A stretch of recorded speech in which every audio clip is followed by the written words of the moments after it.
Hello guys, Tom of 6++ here, and welcome to part 1 of a new series on 40k list writing. I've been thinking about this a lot over the last few days and I'm really excited to present it to you. It's a series in which I'm going to cover different styles of competitive lists, different things you can do to write lists in particular ways, and some common things you need to think about. And I'll examine what's worked well in the competitive scene in the past, what sorts of lists have done particularly well, and why. Try and get you to help better understand why those things work, why lists achieve the goals they're setting out to achieve.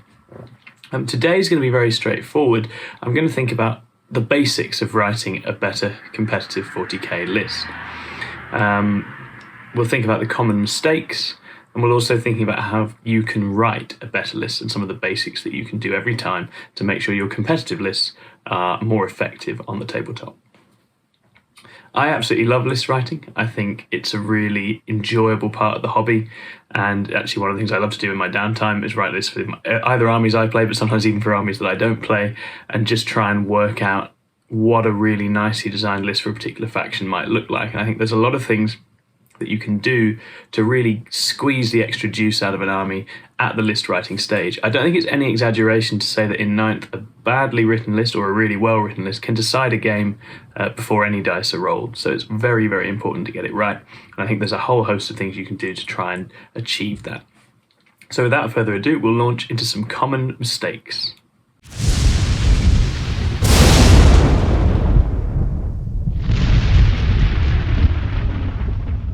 Number 1, not thinking about how your list will play the primary or the secondary mission as you write it. 40k is all about points. Winning games is about killing the enemy, but it's also very much about points. And if you don't have a plan to score primary by holding and taking objectives, and score secondaries by ticking off 3 different secondaries, then your army is going to struggle to function. Doesn't matter how good at killing it is if you're unable to score with it. So as you're writing a list, it's important to bear the primary game and also the secondary game in mind. Now, what your secondary game is going to vary faction to faction, and we'll get into that a little bit more depth later on. But it's very important throughout list writing to be thinking about those things as you do it, not after the list is written. Number 2, copying a list from somewhere else without understanding what makes it work.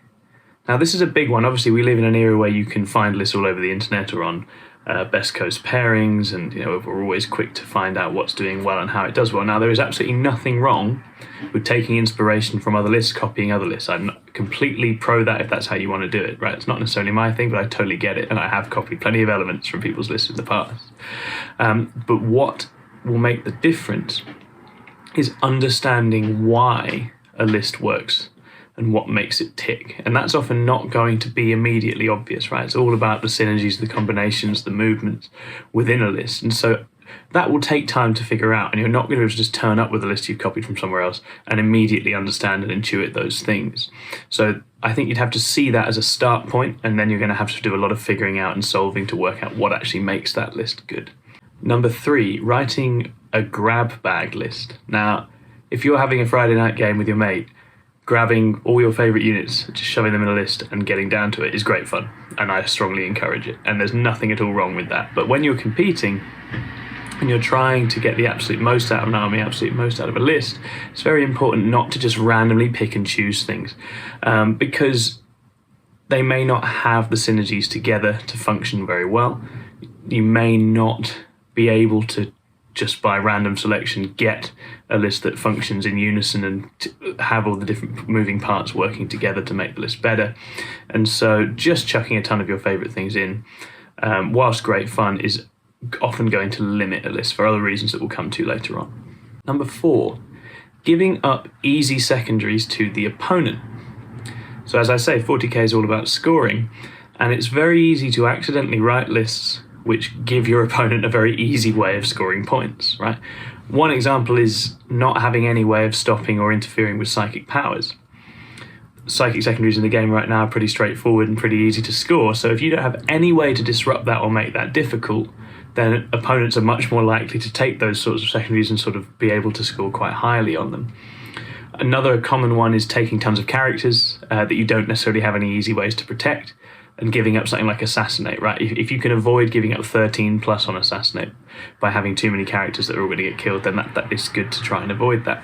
Another one is no prisoners, and I think a lot of people, myself included, often forget to keep track of how many wounds the list has, because if you can trim it down to make sure that even if you get tabled, someone that takes no prisoners isn't scoring that high against you, that's a good thing, because the lower their secondaries are, the better for you as you're trying to outdo them. Finally, number 5, not having a delivery plan. Doesn't matter about having great melee units means nothing if they can't get to where they need to go. Having good shooting means nothing if you can't get the angles you need to get. So you need to have a game plan for getting your damage dealing units where they need to go, getting your utility units where they need to go to do their job. And we'll think about some of the ways you can do that below. But yeah, that's some of the common mistakes. Let's think about some of the basics of writing a better list. Number 1, read other lists, discuss other lists with the people that write them, and get advice on your own. This is where the difference comes in, guys. I think it's absolutely fine to have a look at what other people are doing, to learn from what other people are doing, but you're only going to get the magic and the synergies and the way that things function by discussing them with them properly. So chat to people, use the resources that you have, talk to better players, talk to your friends, talk to people around you, get feedback, get advice, and many good lists will change many different times based on that feedback. Number 2, design lists that can reliably play a number of mission secondaries. This is very important. So you're going to need to have several different secondaries that you can score with your list. And it's good to have backup plans, right? You want a plan B as well in case a particular secondary isn't very good on a particular map. A good example is Raised Banners, right? There are some missions where Raised Banners is really good, and there are others where something like Retrieved Nachman Data might be better. Similarly, if you're going to play Psychic secondaries, you probably want a spare Psyker to do that rather than relying on just having one who might get killed and then you're in trouble. So building a list to make sure you can cover a number of different secondaries I think is really important. Have a look at your faction specific ones, see what you're going to need in order to do that. A good example, so my beloved Drukhari, they're probably their best faction secondary right now involves killing things in melee, which means you need to make sure you have a good number of melee trading pieces in any list you write, otherwise you're not going to score well on Take Them Alive. Number 3, include OBSEC and bodies for capturing and holding objectives. OBSEC is really important in 40k for being able to hold objectives and take them off the opponent. So having OBSEC around is really good, really useful. You don't necessarily need to have OBSEC specific units. There may be traits or relics or tools that you can use to take OBSEC off things and put OBSEC on your own things. Anything that helps you swing objectives, tricks for counting like more models, for example, is really, really big and really, really helps with mission play. So make sure you don't leave home without at least some.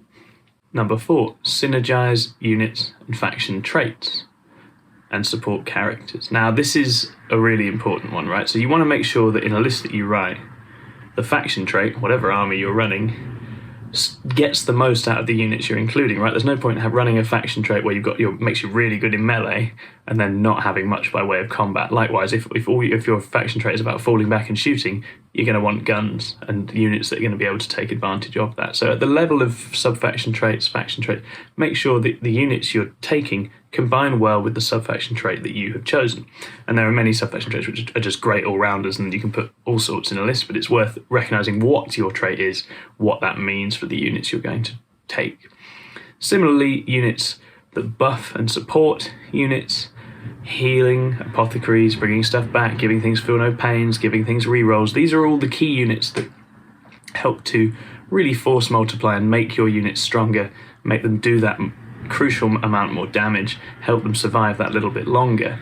And you want to get that balance between having a few support characters to really squeeze the maximum out of your units, but not having so many that you're then light on units to actually play the game and contest the board.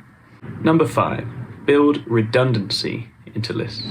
This is a very simple thing. If you have something that you like, make sure you have a backup. I think this is always good. If you've got a particular shooting unit or a particular melee unit that you think is really effective, try and have a spare. A lot of people run 3 of a thing if they like it. I always tend to run at least 2. But redundancy means that, if something happens and someone takes out that unit, you've got a spare, you've got another way of doing something. If for example, you put all your points, let's say, into like a repulsor executioner, and that's your anti-armor, and someone blows that up turn 1, that's then a hard day, right? If you don't have any other anti-tank baked into your list, and that was what you were relying on, you didn't have that redundancy, you're going to have a rough time then answering any big armoured questions. Now, we'll talk about the kinds of things you're going to want to have in a list in a subsequent episode, but yeah, my advice, always have a spare. If you like it, it's probably worth having two of most kinds of sort of melee or range damage units. Characters, maybe not so much, but we'll come to that again in the future.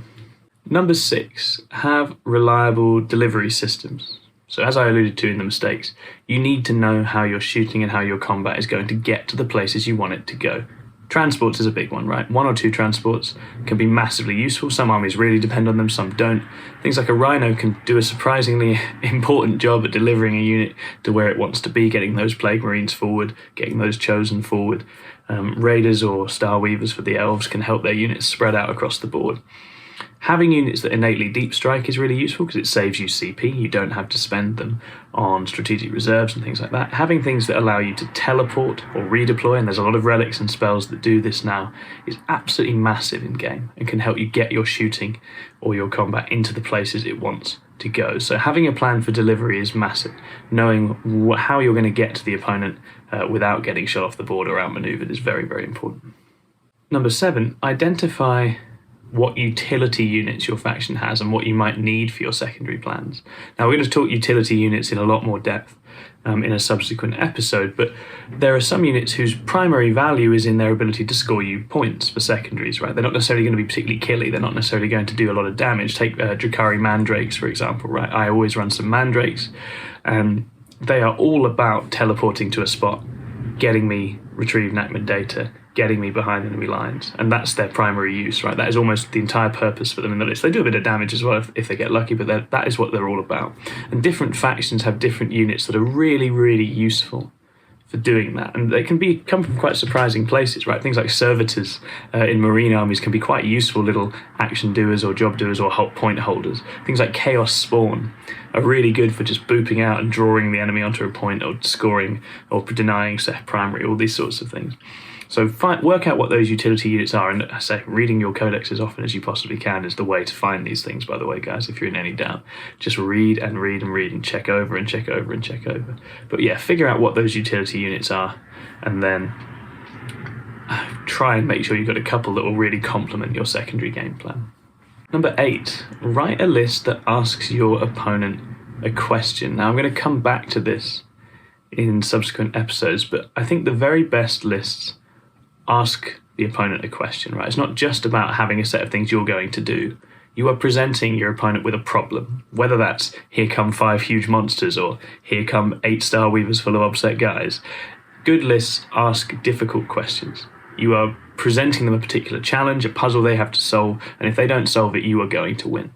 Now, we'll look at some of the different list archetypes you could build and how you do that in the future, but I think it's always very important to look at your list after you've written it and think, what is the question I'm asking here? What challenge am I presenting? Because if you can't answer that, then it might be that you need to think again and put your opponent under a bit more pressure than you were. Number 9, set secondary traps for the opponent.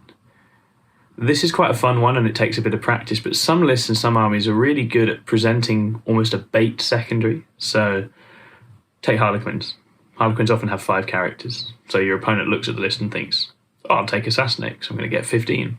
And then the Harlequin player keeps all those characters away for the entire game. And that creates a real advantage in the game because the Harlequins are scoring their secondaries, but your opponent is already down 10, 15 on theirs. This can vary in different ways. Another one with Drukhari, for example, is mental interrogation. People always pick that against me, but I always have enough transports to keep my characters in, so they're not going to score that, right?